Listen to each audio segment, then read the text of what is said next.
and welcome to the program. You know, we look at news, views, truths from a decidedly biblical perspective, and you also might know that several times a year I try to do a paranormal update because whether you are aware of it or not, the paranormal is trying to encroach on your life and the lives of those you love on a daily basis. And more, I am hearing of the literal harassment of believers by the world of the demonic, a phenomenon, by the way, that no one needs to fear. I have been harassed. My guest for this segment certainly has been harassed. If I were to relate some of the experiences to you, you would find them stunning. I actually heard very recently from someone I know to be highly credible a story of such blatant demonic harassment, it was overwhelming. Objects in her house were moved in a manner that frankly was designed to simply frighten her, harass her. So I have in studio with me for the first segment of the program, Jill Martin Rishi. You know that she's written a book on the paranormal, the kingdom of the occult. Jill, thank you for coming in this afternoon. Great to be here, Jen.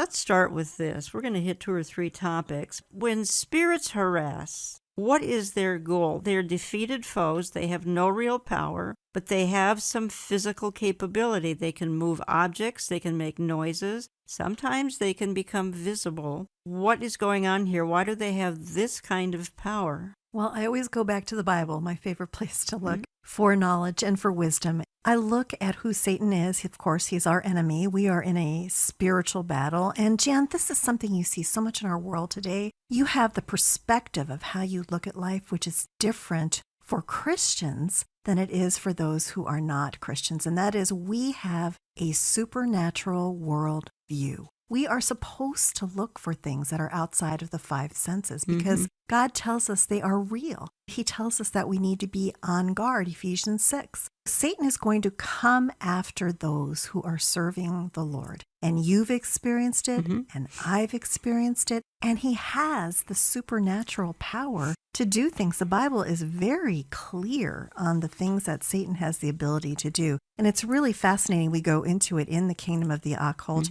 but the Bible actually reveals in Exodus 7 that Satan can work miracles. That's Exodus 7, 10 through 12. He can transform matter. There are many things the Bible lists for his powers. So we should not be surprised when we see demonstrations of this supernatural power. So his worker bees, his demons, they can move objects. They can absolutely. They can appear as humans even. Absolutely. And Dr. Kurt Koch, who was a Lutheran pastor, and also really a scientist, because he documented down through the decades supernatural occult occurrences and how they impacted the lives of people. And he was so clear and so logical and so scientific in his approach that he was invited multiple times to present papers at conventions that psychiatrists had. So this is really evidential information that we get from Dr. Koch.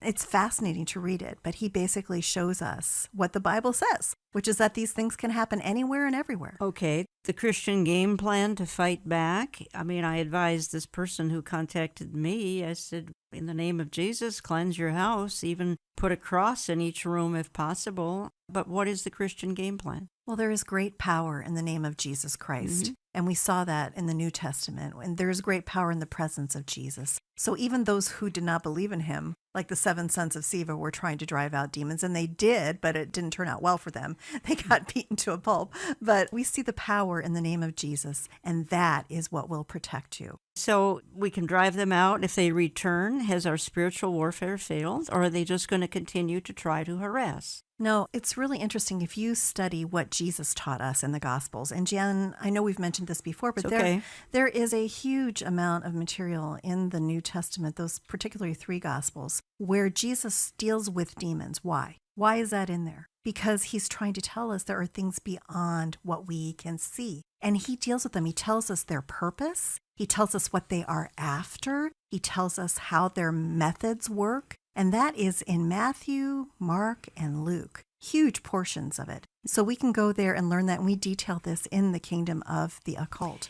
You have to get that at waltermartin.com, folks, unless it's in some Christian bookstores, perhaps.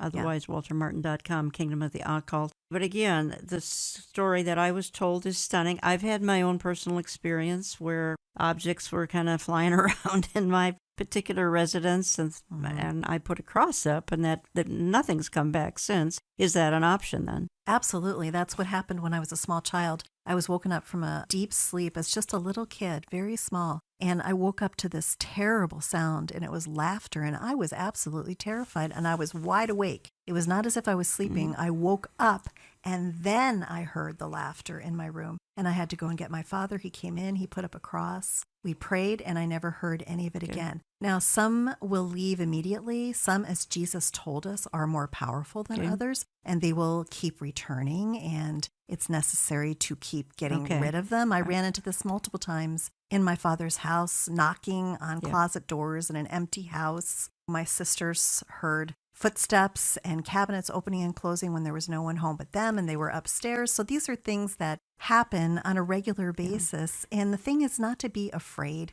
You recognize what they are. When you see something that is strange or, Jan, like really frightening, some of the things that you've seen, you just have to say, I know what this is. I recognize what this is. I mean, even my pets were alarmed, to be honest. And you'll see that a lot of times when there is demonic activity, you will actually see pets react to their presence. I've been in the presence of the demonic, and the dog that was there was just barking like crazy. And this is something, again, that Dr. Koch documented. There are certain things that you can look for that tell you that you are in the presence of something demonic. Many experts in this field suggest this is all intensifying here as we race sort of to the end of the church age. And absolutely. Does the spirit world have any special insight into God's last days timing, or do they just know the Bible? I think they know bits and pieces of things. I think that as far as any future knowledge that's limited, only God operates outside of space and time. No one else does. I think we can be confident in the fact that they're not going to know a whole lot more than we do. The thing is, we have the most incredible power available to us. The book of Revelation, studying end times, studying what is coming up against us, helps us to understand the spiritual warfare that we are in and help us to fight against it. Bottom line is the Christian has nothing to fear when harassed by these demon spirits, whatever you want to call them. They cannot harm a child of God, correct? Cannot. Correct. When you come up against this, and my children have had problems with this, when you come up against this, they know, and we've taught them from a young age, in the name of Jesus Christ, go. In the name of Jesus Christ, stop. We don't have to call in the experts. We're experts. We have his power, yes. Now, there are levels of power in the demonic world where at times you will need to have a pastor come in or multiple men come in, or those who are familiar with how these spirits behave. And I'm not talking about your local shaman, who comes in to cleanse the house. That's not biblically based. No, you will need to have joined together in prayer, because Jesus told us that. He said, some only come out by prayer and fasting. So there may come a time when you run up against a demon that is particularly powerful, or as Jesus named them, legion.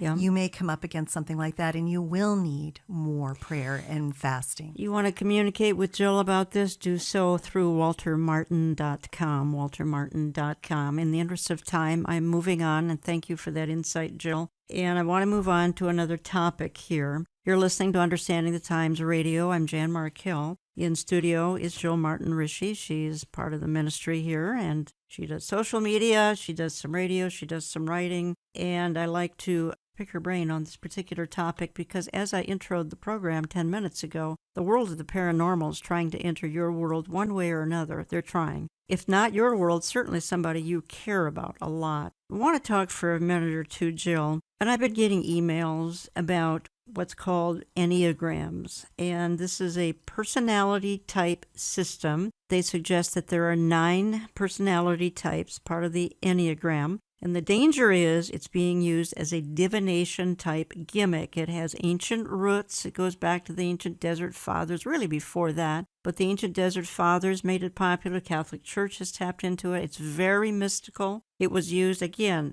I think probably most prominently by these so-called ancient desert fathers. At best, it is a New Age practice. At worst, it is blatant occult. It looks like a hexagram. And folks, if you want to hear our program on our YouTube channel, we'll be showing you all of these things. The YouTube channel is under Jan Markell, and you just look for the program date. Then we can show you some of these things on the YouTube channel. You might hear it being used in an inner healing or deliverance session, the Enneagram. Let me read an email I got. I also want to play a clip. But this email, this is just one of many that I've gotten. And she says, our pastor calls us a faith church, but we really are a relationship church. It is all about welcoming any and all. First you belong, then you believe. That is our motto. The church regularly puts on teaching sessions for all involved in any kind of ministry. So today we received our invite to attend. We were instructed to go to this website,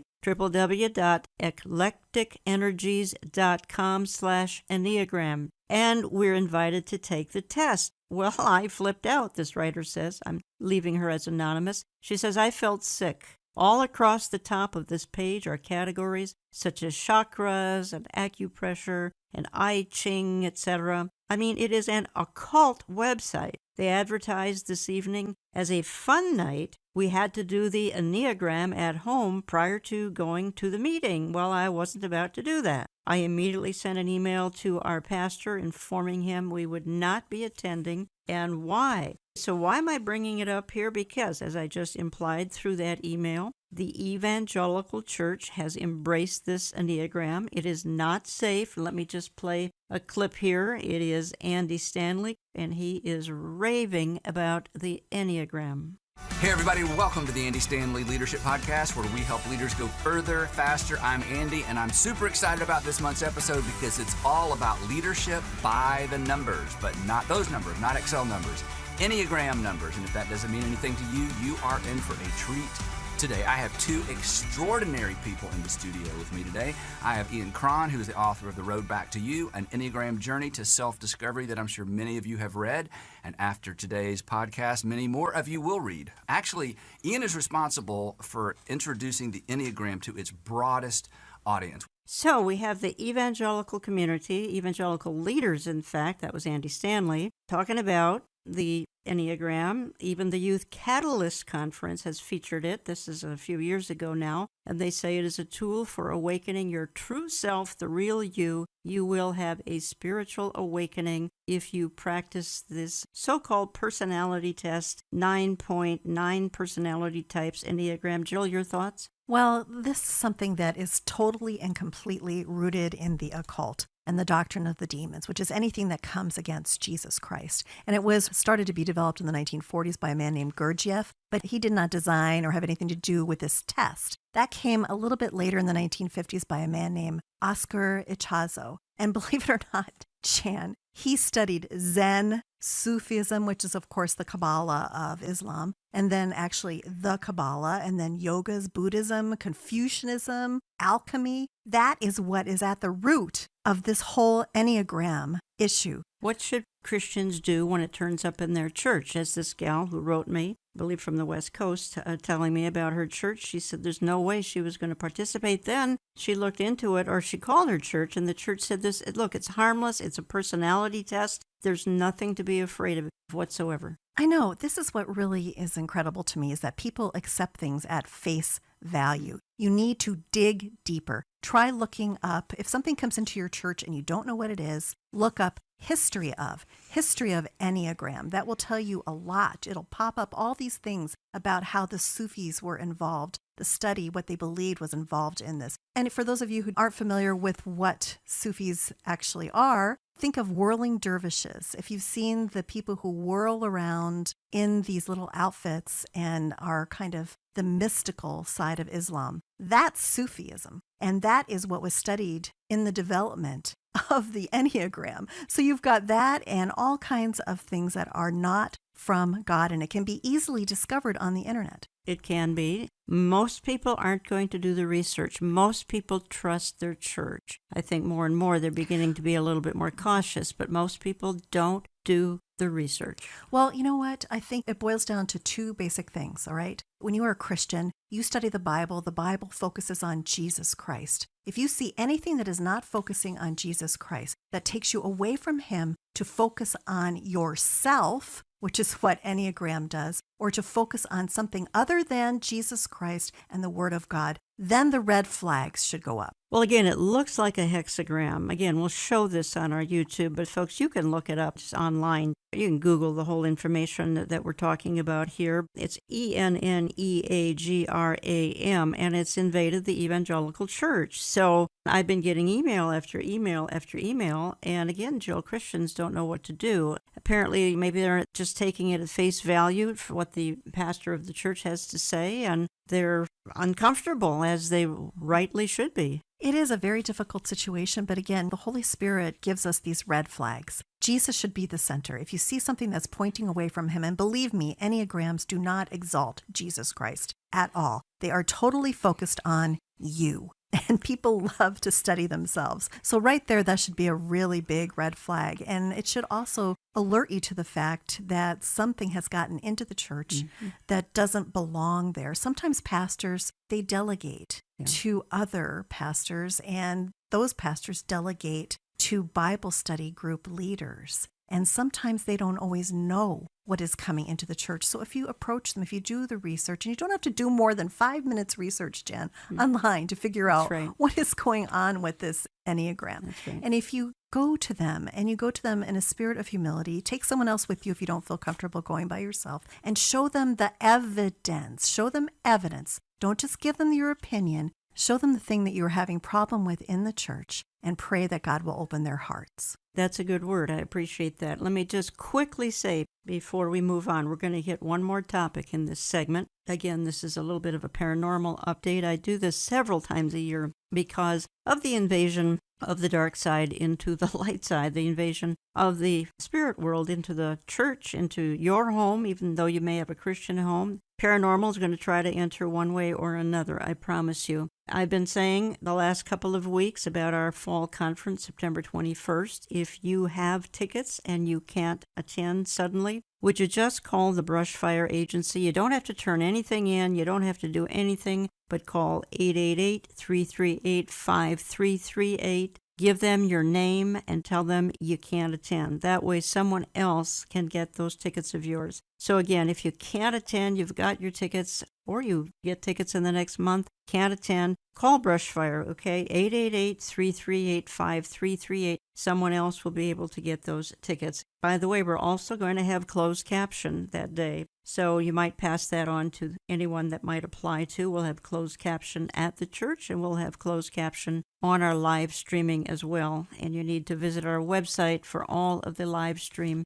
details for that September 21st event with J.D. Farag, Dr. Robert Jeffress, Amir Sarfati, Jack Hibbs, Lori Cardozo-Moore, and more. So now I want to move on. I have Jill Martin Rishi in studio with me. She's got a book, The Kingdom of the Occult. You need to look into a Christian bookstore or waltermartin.com. Jill is the daughter of Dr. Walter Martin. And Dr. Martin passed away, I believe, 1989, was it, Jill? Yes. Yes. Okay, let's move on. I want to hit one more topic with you still in studio with me, and it's because I saw a headline here recently. Has a Jezebel spirit overtaken America? And I want to play a clip here of a pastor because lots of people are talking about this Jezebel spirit. I've even got a book in front of me by a prominent writer, Jezebel's War with America. It's a softbound book I've got in front of me, and it looks totally fascinating and intriguing. Here's a pastor who's talking about Jezebel coming out of the shadows, and I want to talk about this. I don't know if you know this, and I don't know if you don't believe me when I tell you this, but what's happening right now in America is witchcraft's trying to take this country over. It's witchcraft. It's trying to take America back over. And I want to tell you something else. I am not being political, but I don't see how President Trump bears up under it. He's as strong as I have ever seen a man be. But here's what the Holy Spirit said to me last night, and here's what he said for me to tell you. He said, tell the church that so far Trump has been dealing with Ahab, but Jezebel is fixing to step out from the shadows.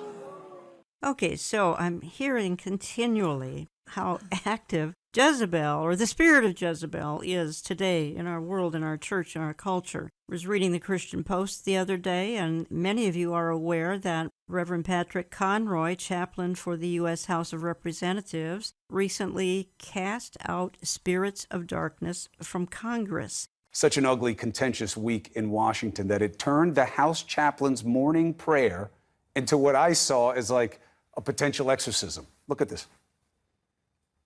In your most holy name, I now cast out all spirits of darkness from this chamber, spirits not from you. May your spirit of wisdom and patience descend upon all, so that any spirit of darkness might have no place in our midst. So I'm continuing to read this article, and it says, the author of the article says, I realize on a national level, it's Jezebel once again. Again, referring to what this Reverend Patrick Conroy did. So the author of the article says it's Jezebel again. The same demonic spirits which operated through this wicked woman are operating again today. And they are doing so in definite, pronounced, and aggressive fashion. And the author says, we are not dealing with these same issues on these levels 1 or 2 generations ago, but now they are everywhere in epidemic proportions. Is this possible? Okay, Jill. Could the spirit of Jezebel be affecting America? I mean, Jezebel was a terribly wicked woman. We've got all sorts of things going haywire in America. Is it because of the spirit of Jezebel? There is absolutely no biblical basis whatsoever for a spirit named Jezebel. There just is not. Now, that being said, I'm very glad to hear about the prayer in Congress because I think we needed to do that. Mm-hmm. However, Jesus revealed in his confrontation that there were multiple spirits named Legion. There is no spirit named Jezebel. This is something that has come from deliverance ministries, and I'm talking about the deliverance ministries that believe that Christians can be possessed by demons. And of course, I do not believe that. I do not believe there's any spiritual basis for Christians being possessed. There are some legitimate deliverance ministries. There are and legitimate. I think they're needed today in this occult-saturated And God world. bless them. Yes. God bless them, because there are few and far between the ones who are rock solid and do not believe that Christians can be possessed. But that is where this whole Jezebel spirit took root and has grown. But there is not a single verse ever in the New Testament or in the Old Testament that points to any spirit named Jezebel that can independently go out and attack people. Okay. It's not real. Okay. Now, that doesn't mean demonic oppression and possession isn't real, because it is. And we deal with that on a daily basis. And then we also deal with that residual level of evil within all of us that causes problems in our world. Well, let me just read something Terry James. Terry James, a fantastic author, and I consider him a theologian, and he wrote about all of this. And I'm reading 2 paragraphs, folks, and he starts by quoting Ephesians 6:12, "For we wrestle not against flesh and blood, but against principalities, against powers, against rulers of the darkness of this world, against spiritual wickedness in high places." And then he says, referring to our congressional bodies are considered the highest levels in human terms of powers and principalities. That's Terry James. And then he says, such human, political, religious, and educational bodies are where these minions reside in great numbers. Their human consorts too often do their bidding, and we certainly are witnessing as never before the activities of these powers and principalities in high places. He says, in my humble opinion, we can sense the evil, bony fingers of these dark powers and principalities manipulating their congressional human pawns. For example, the 4 freshman Democrat House members who term themselves the Squad lead the way in taking that party ever farther from common sensibility and morality so long associated with the American comportment. And then he concludes, one of the 4 in particular exhibits a virulent hatred for the nation of Israel, even under pressure to do so by such powerful people as Speaker Pelosi. A Democrat Representative Omar refuses to back off her angry statements condemning all Jews in the nation of Israel. And then he concludes, and these very minions of the dark powers and principalities have the audacity to accuse us as being Nazis and the president of being a Nazi. The Lord at present has the dark powers, both human and demonic. He holds them in derision, as he states in Psalm 2. Again, we are told to stand in these evil closing days of this age. We are instructed how to spiritually dress in order to oppose these angry God entities. Wherefore take unto you the whole armor of God, that ye may be able to withstand in the evil day, and having done all to stand. Okay, that was Terry James. So basically what he's saying is it makes sense that this kind of power would go after those in high places, such as our nation's leaders, and cause the kind of turmoil to the degree that the house chaplain is driving out spirits. When the angel visited Daniel, he spoke about the battle in the heavenlies. So this kind of a battle translates to the earth at different times and places. I think that's what you're seeing in high places, the battle of this tremendous spiritual battle that is going on right now for America and really for the world. Okay, so I think we have then concluded, at least in your opinion, and I am in agreement with you, by the way, that a Christian really cannot be harassed by a spirit of, let's say, Jezebel. That's in the context here for 15 minutes. This is a term that's being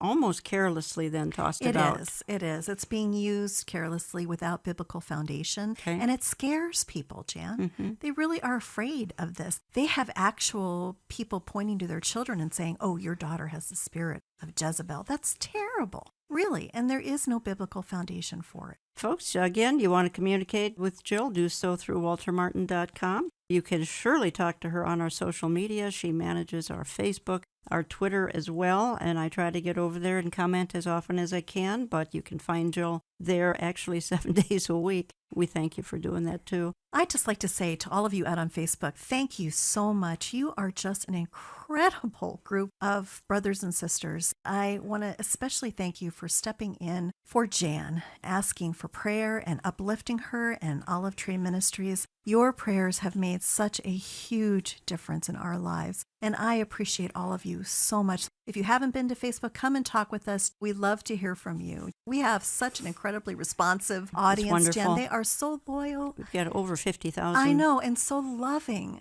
To all of you out there on Facebook, thank you for coming and making our community on Facebook such an encouraging place. Jill, thank you for coming in today. Appreciate it a lot. Thanks for having me, Jen.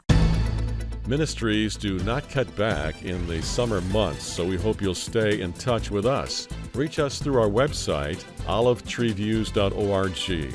That's olivetreeviews.org. Call us Central Time at 763-559-4444. That's 763-559-4444. You can always write to Olive Tree Ministries and Jan Markell at Box 1452, Maple Grove, Minnesota 55311. That's Box 1452, Maple Grove, Minnesota 55311. You can now text to give. Check that out at our website. More with Jan Markell in a moment.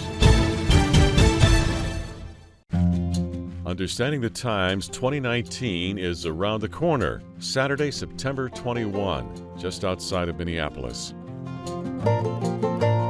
You have your tickets yet? If not, call the Brushfire Agency at 1-888-338-5338. That's 1-888-338-5338. Or just go online to brushfire.com. We are selling general admission tickets for $25, and that includes a lunch. If you have purchased a ticket and cannot attend, please turn in your ticket to Brushfire so others can purchase them. Speakers include Dr. Robert Jeffress, Amir Sarfati, Pastor J.D. Farag, Pastor Jack Hibbs, Jan Markell, and Lori Cardozo-Moore. We begin at 8:45 a.m. on September 21 and conclude at 5 p.m. The destination is Grace Church in Eden Prairie, Minnesota, near Minneapolis. Even hotels are selling out, so visit our website, olivetreeviews.org, and go to our conference page for hotel information. If you cannot journey to Minneapolis, the event will be live streamed at no cost. Consult our website for details. Come and meet 5,000 like-minded remnant believers on Saturday, September 21. Learn why things aren't falling apart, they are falling into place.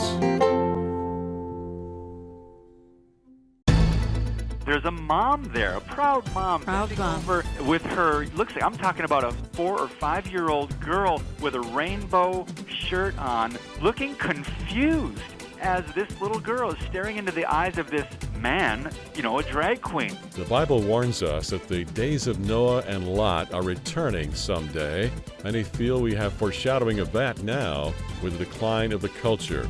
Jan Markell and David Ferrazzo discuss some sensitive information in this segment of today's Understanding the Times radio. The Bible warns of a time when we would have a depraved Romans 1 culture. Thank you for allowing Understanding the Times radio to be honest in its weekly reporting so that you can become watchmen on the wall. Here is Jan Markell.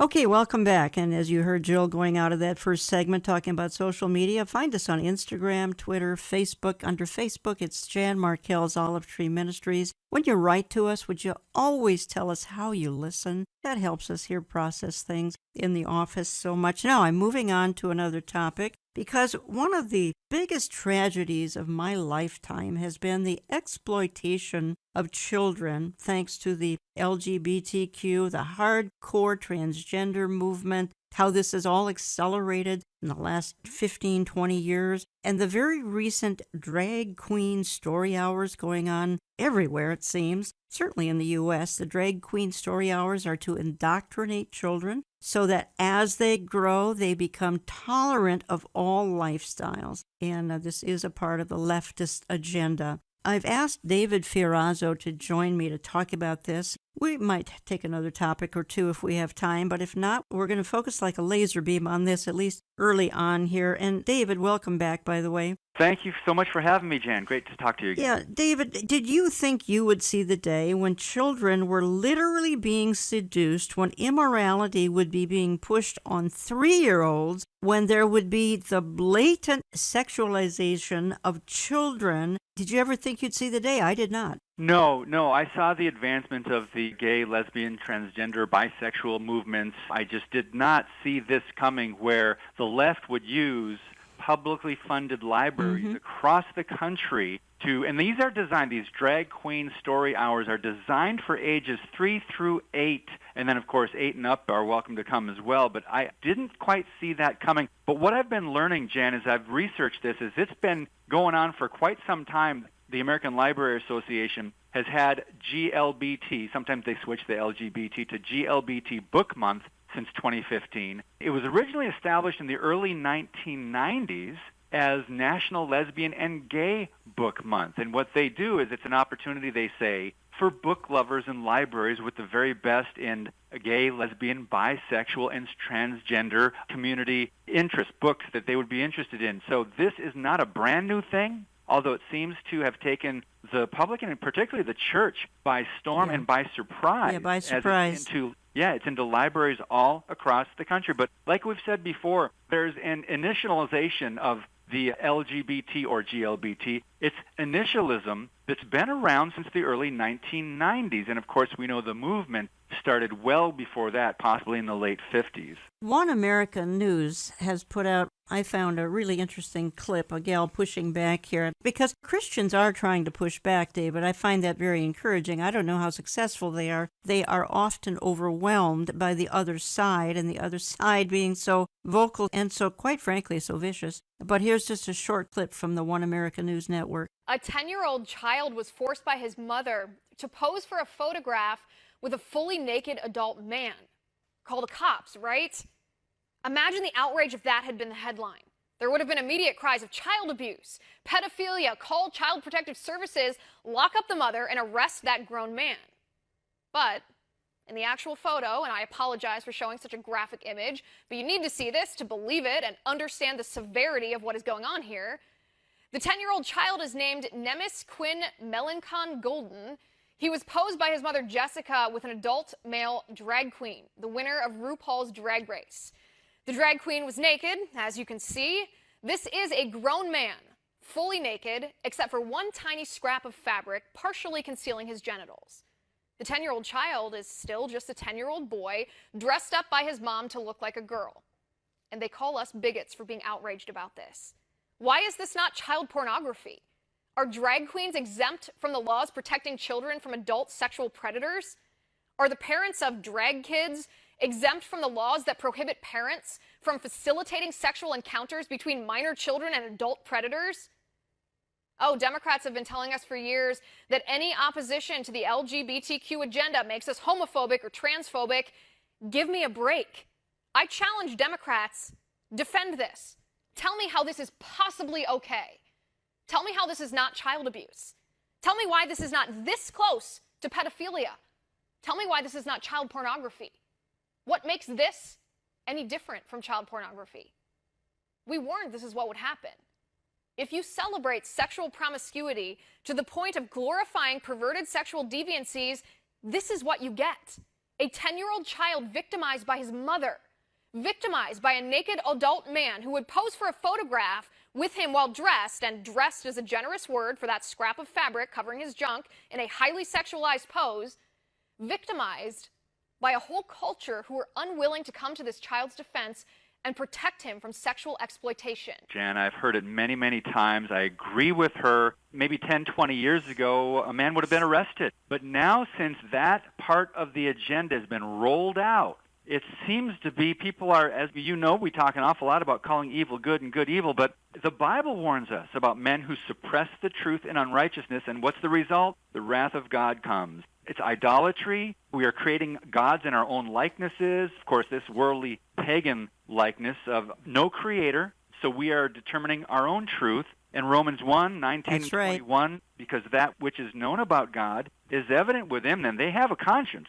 God made it evident to them. And then it says in verse 21, they became futile in their thoughts, and their foolish hearts were darkened. Even Jesus predicted this as a result of lawlessness and blatant celebration of evil. He said that the love of most will grow cold, Matthew 24:12. That's when it comes back to the church. What will we do? How will we respond to this? And thankfully, there are people out there like Elizabeth Johnston, the activist mommy, God-fearing Christian woman, who's taking a lot of heat, including death threats. She's had to hire armed security for her family, and she's got a book out called Not on My Watch.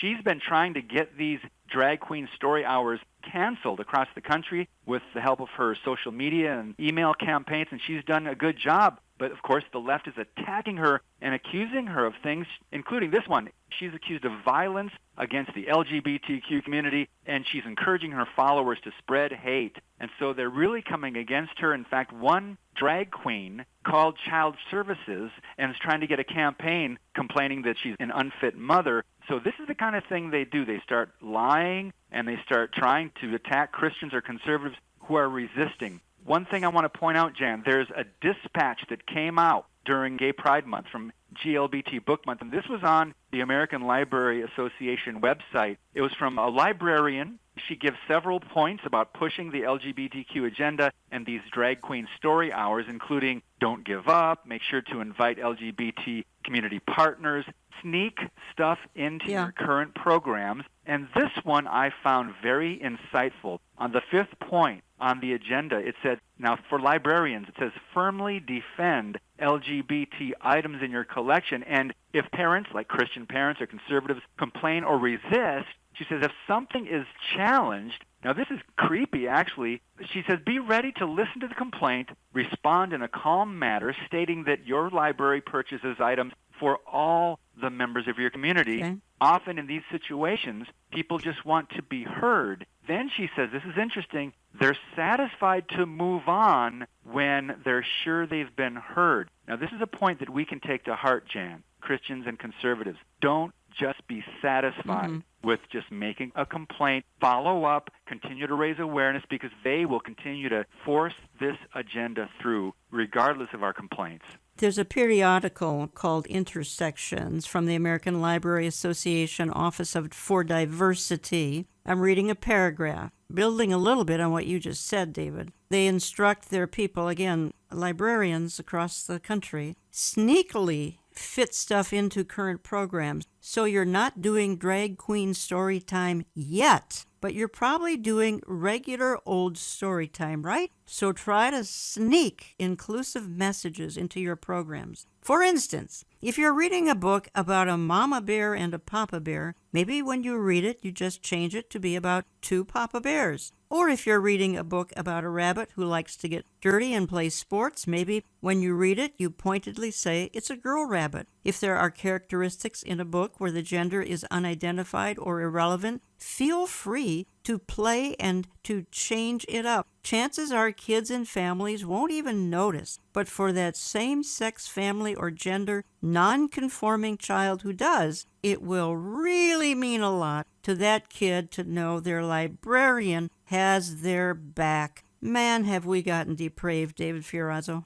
Yes, and the American Library Association has been doing this for years. Unfortunately, to your listeners who are aware that it is publicly funded by our tax dollars, right, but had no idea this kind of thing was going on. Let me tell you about the recent conference they had and just a handful of sessions they had. Please do. I workshops. have it in front of me. I want you to talk about it. Sure. Just a couple of them I want to mention. One is called Creating Queer Inclusive Elementary School Library Programming. Also another one, Telling Stories, Expanding Boundaries, Drag Queen Story Times in Libraries, and I've got to get this one in. Now, this is a workshop at the last month's American Library Association conference. A Child's Room to Choose, Encouraging Gender Identity and Expression in School and Public Libraries. And then it has one about, are you going to tell my parents? In other words, keep it a secret. This is very deceptive, Jan. They're sliding this in, and most people have no idea that these things are going on at the annual conference for public libraries in America. Yeah, 21,460 people attended the library conference that we're referring to right now, featuring workshops on drag queens and queering elementary schools. David, I'm not even sure during the days of Noah things were quite this depraved. I'm really troubled by this. There's evidence of years of planning for this, and I know you feel the 2015 Supreme Court ruling on same-sex marriage opened Pandora's box, but I just didn't think it was this bad until I started researching. I just wasn't aware, Jan, that it was happening in small-town USA. You expect this kind of thing in New York, San Francisco, L.A. You can probably call your local library and go and check out some of the books there, and I believe most of your listeners would be shocked to see some of the books that are already on the shelf. I've been looking through these book lists. It's quite astounding what the American Library Association is pushing. It's interesting it goes along with education, or I should say re-education. Jan, we know the public schools have been doing this for 50 years, but now it's gotten into the libraries where what they're doing is they're trying to retrain any young children that have any Christian upbringing, any understanding of the Bible at all. They're trying to take that away and, in fact, take the kids away from their parents in a way and just teaching them these things that, of course, against the Bible, they're godless. They are teaching them they do not have a creator, and it goes on and on. So the roots of this, I believe it was a catalyst in 2015 when the Supreme Court legalized same-sex marriage. That is in quotes, of course.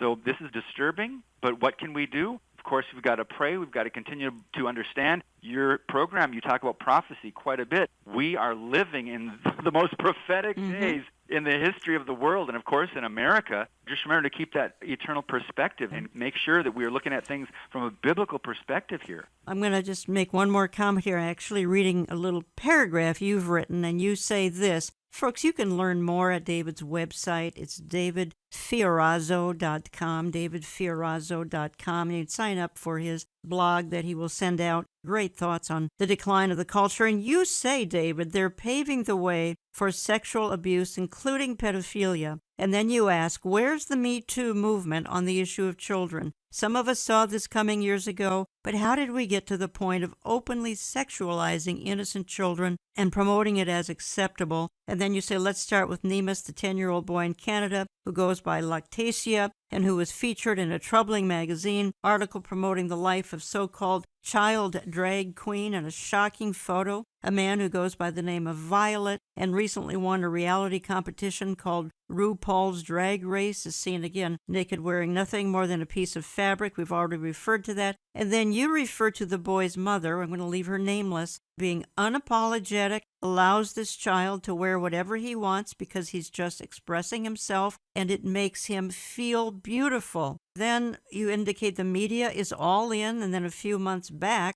rather than protect children from sexual exploitation. What did ABC's Good Morning America do? They were complicit in this destructive behavior by featuring an 11-year-old Desmond the Amazing. By the way, I talked about this last January in a California message I gave. I showed clips of Desmond the Amazing, 11-year-old drag queen kid. The approving audience acted like clapping seals, programmed to conform to the spectacle. And then in December, Desmond performed a sexually suggestive dance in full drag at a New York City bar. They apparently threw dollar bills at this young kid. It could go on and on. I think we've made our point, David. We are definitely in the days of Romans 1 and 2 Timothy 3. Yes, we are, and what you brought up is very interesting as well. The fact is, we're not just talking about the left and the LGBTQ lobby and agenda going after young children. Parents are pushing and encouraging their kids to determine their own gender. I wouldn't encourage your listeners to go here, but there's a Drag Queen Story Hour Facebook page.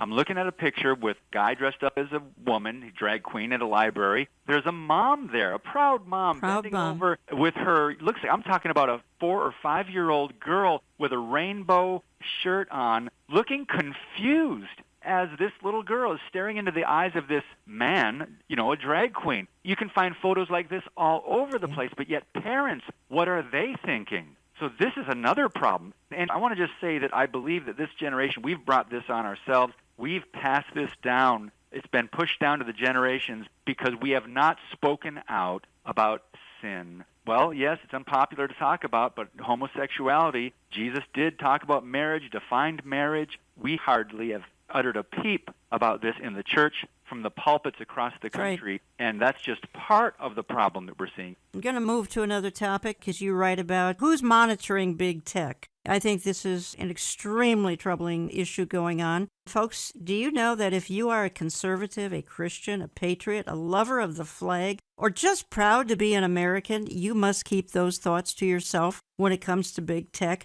David, and you write, the individuals and organizations that have been affected by censorship are too many to list. And you say, while Antifa, which supposedly means anti-fascists, hold their intolerant and violent hate Trump protests, Facebook is banning accounts, Google is censoring search results, and YouTube is taking down or deleting conservative videos. Indeed, my lights have been turned out on YouTube twice, and you write a lot about this. Big tech is monitoring our speech, but who is monitoring them? And then you cite George Orwell. You say, in George Orwell's famous book, 1984, the way Big Brother controlled its power, the way the state controlled its power, is it controlled information? We see in the big tech media companies that same exact power. Google is abusing its monopoly powers. We have antitrust laws to deal with that. Yes, and we've been censored, many of us. You have on YouTube. I personally have been on Facebook. The radio show I work for, Stand Up for the Truth,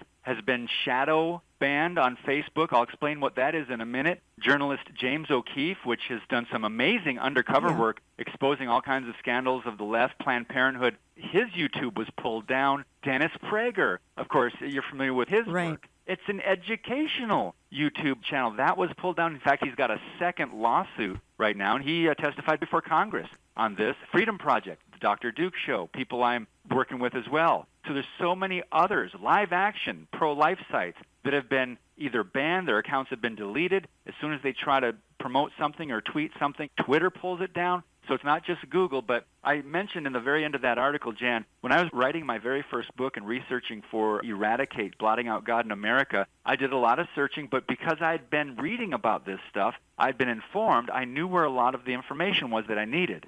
So I went to Google to try to find the reference links for those sites. What I found was that if I knew there was something I was looking for, if it was a Christian or a conservative site, I would have to scroll through pages and pages and pages of search results, possibly 5 or 6 or more, to get what I was looking for. Typically, the progressive and the liberal sites almost always come up first. Now, shadow banning. A lot of Facebook pages that are conservative or Christian, they are being shadow banned. What they do is Facebook allows you, if you have a page, a fan page it used to be called, they allow you to post, so you don't know. You see your post, it's there, but you could come back to it the next day, and where typically you might get hundreds and hundreds of likes or shares, you might get like 4 or 5 people seeing it. That means it's not showing up in people's news feed. You post it as usual, so you can typically tell when someone's being shadow banned. I can give you one example on a recent video I did. In fact, this very video that I did, Jan, on big tech censorship, I've had videos for Freedom Project that have gone